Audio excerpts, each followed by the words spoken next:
Good morning, Hank. It's Tuesday. So in Sunday's U.S. presidential debate, a voter asked, what specific tax provisions will you change to ensure the wealthiest Americans pay their fair share in taxes? The candidates' answers were interesting, but limited. So today I thought I'd take a look at Hillary Clinton and Donald Trump's tax plans. But to do that, we need to understand the current U.S. tax system, which unfortunately is not uncomplicated. So let's imagine three married couples with 2 children apiece. The Johnsons make the median U.S. household income of $52,000 per year. The Kennedys make $300,000 per year, and the Roosevelts make $1 million a year. Definition time. So your top marginal tax rate is the tax rate you pay on your last dollar of income. For the Kennedys, that's 33%. But that's not actually the percentage of their income that goes to federal income taxes, because no matter how much money you make, your first $18,450 of income is taxed at 10%. The next $56-ish thousand is taxed at 15%, and so on. In the end, the Kennedys pay about $66,424 in federal income taxes under the current system. That's 22% of their income. That's their effective tax rate. The Roosevelts, with their $1 million of income, pay about $336,500 in federal taxes, an effective tax rate of 33.6%, or 0.7 if you want to round up. But God knows it can't be that simple, because usually families like the Kennedys and the Roosevelts pay less in taxes due to deductions. The U.S. tax code allows you to deduct certain expenses from your income, like charitable donations, some retirement savings, and mortgage interest. And you can either itemize your deductions by listing them, or take the so-called standard deduction, which is available to all taxpayers. For married couples filing jointly, it's currently $12,600. Okay, I know this is a little bit complicated, but stay with me. Lastly, we have the Johnsons. With their income of $52,000 a year, the Johnsons can expect to pay $553 in federal income tax, an effective tax rate of just over 1%. Wait, what? Right, so first the Johnsons take the standard deduction of $12,400, which brings their taxable income down to $39,600. Then you also take a $4,050 personal exemption for yourself, your spouse, and your 2 kids. That's $16,200, which brings the family's taxable income down to $23,200. They would pay about $2,553 of taxes on that income, except for child tax credits. There is a $1,000 tax credit for each dependent child you have, so that's how the Johnsons get down to $553. And I think this is really important to understand, because it underscores that for the half of American families making less than $52,000 a year, federal income taxes are quite low. In fact, a large majority of those households pay no federal income tax at all. They do pay lots of other taxes, though, like payroll taxes, which neither candidate is proposing to change, and sales and property taxes, which are local and therefore not under the purview of the president. But it's really critical to remember that federal income tax policy can only do so much. Okay, so we're going to look at both these proposals, mostly using analysis from the Tax Foundation, which for the record is nonpartisan, but usually considered conservative-leaning. Let's start with Hillary Clinton's tax plan, which she described like this. Nobody who makes less than $250,000 a year, and that's the vast majority of Americans, as you know,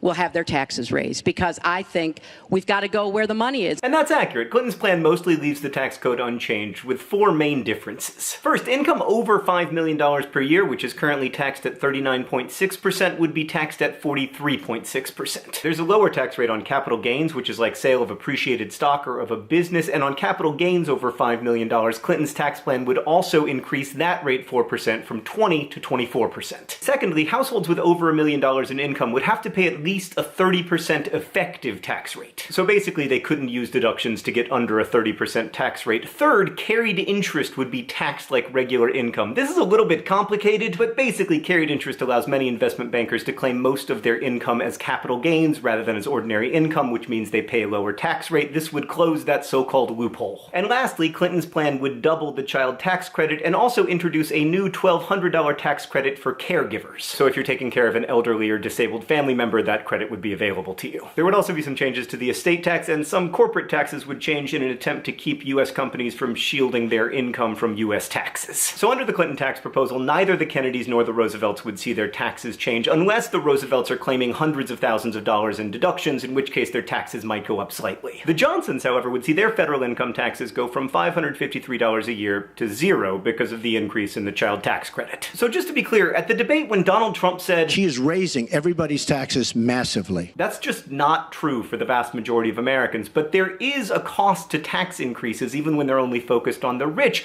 They discourage investment and business spending. Like the Tax Foundation says that the Clinton plan would reduce overall U.S. economic output by 1% over the long term. Other projections have it much lower, but regardless, it would have some effect. It would also, of course, create new government revenue, which would be used to pay for subsidized college, infrastructure projects, and paid family leave. Most nonpartisan analyses conclude that after accounting for all of this, the Clinton tax and budget proposals would add about $200 billion to the U.S. debt over the next 10 years. Okay, let's talk about Donald Trump's new tax plan, which is quite different from the one he released in June and which I talked about here. At the debate, he said, "We're cutting taxes for the middle class, and I will tell you, we are cutting them big league for the middle class." So Trump's plan features 3 marginal tax brackets. For married couples filing jointly, income up to $75,000 a year would be taxed at 12%. From there up to $225,000 would be taxed at 25%, and above $225,000 would be taxed at 33%. He would also cap deductibles for married couples at $200,000 a year. He would make childcare expenses deductible up to the average cost of childcare in your state, increase the standard deduction from $12,600 per year for married couples filing jointly to $30,000 a year, and he would get rid of personal exemptions. As you'll recall, those personal exemptions allow you to take $4,050 off your income for each member of your family. Eliminating them, even with the increase in the standard deduction, would mean that for many families with single parents or with more than 3 children making between about $60,000 to $100,000 a year, taxes would actually go up somewhat under Trump's plan. This would be the case for about 7.8 million households. But for the rest of us, our federal income taxes would stay about the same or go down under Trump's plan. Like, if we look at our 3 hypothetical families, the Johnsons would see their federal income taxes go from $553 a year to $400. The Kennedys, making $300,000 a year, would pay about $46,350 in taxes, a reduction of about $20,000 from the current system. And the Roosevelts would pay about $287,250. As you can see, the tax cuts are heavily concentrated on the wealthiest individuals who pay the most income tax. Trump's plan would also decrease the corporate tax rate from 35% to 15%,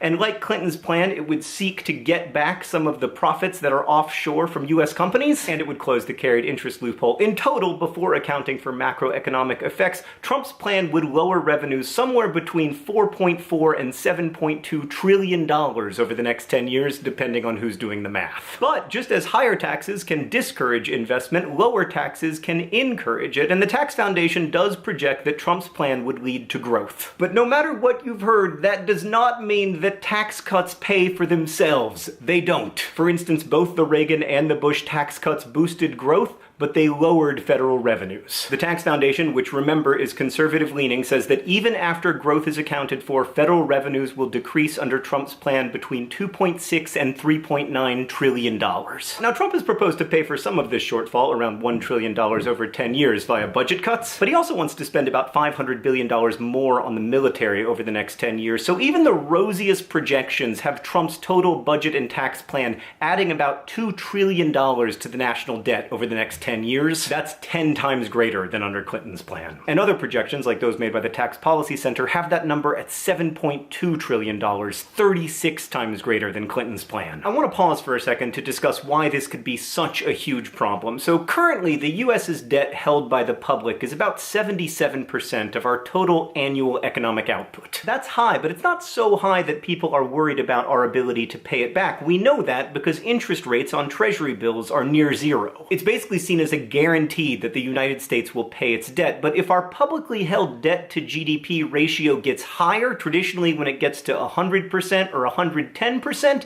that might change. Lenders might start to get nervous and think maybe the US can't pay its debts, which would make loans to the United States government riskier, which would make them more expensive. Interest rates would go up. To pay for the more expensive loans, the government would have to increase taxes or decrease spending, which would inhibit growth, which would lead to lower tax revenues. That would necessitate taking out more loans with higher and higher interest rates, which would leave less money for programs like Social Security and unemployment insurance, which would further inhibit growth, which would lower government revenues, and pretty soon Greece. This is called a debt spiral, and it is a catastrophe that once it starts is very difficult to stop. It often takes decades to unwind. Now, the chances of a debt spiral in the United States are very low no matter who becomes president. But the Nonpartisan Committee for a Responsible Federal Budget has the 10-year debt from Trump's tax plan rising to 105% of GDP, and that is a very scary level. Now, I want to emphasize that there are serious and thoughtful Republican tax and budget plans out there, but to cut taxes by the amount that Trump is proposing, it is necessary to either cut popular entitlement programs like Medicare or else to cut defense spending dramatically. Serious Republican budget proposals do one or both, and Trump's does neither. So in summary, Donald Trump's tax plan would cut income taxes for most Americans, with the majority of the benefits going to the wealthiest households and small increases on taxes for some middle-class families. Hillary Clinton's tax proposals would cut income taxes for middle-class families with children. The rest of us probably wouldn't see much change, but the wealthiest American households would have their taxes go up. If you'd like much more information, there are links to nonpartisan analyses in the doobly-doo below. I'll also try to be in comments to answer any of your questions. And if you aren't yet registered to vote or aren't sure if you're registered, please go to youtube.com/howtovote in every state and find your state. In many states, the registration deadline is today, so register, please vote. Hank, DFTBA, I will see you on Friday.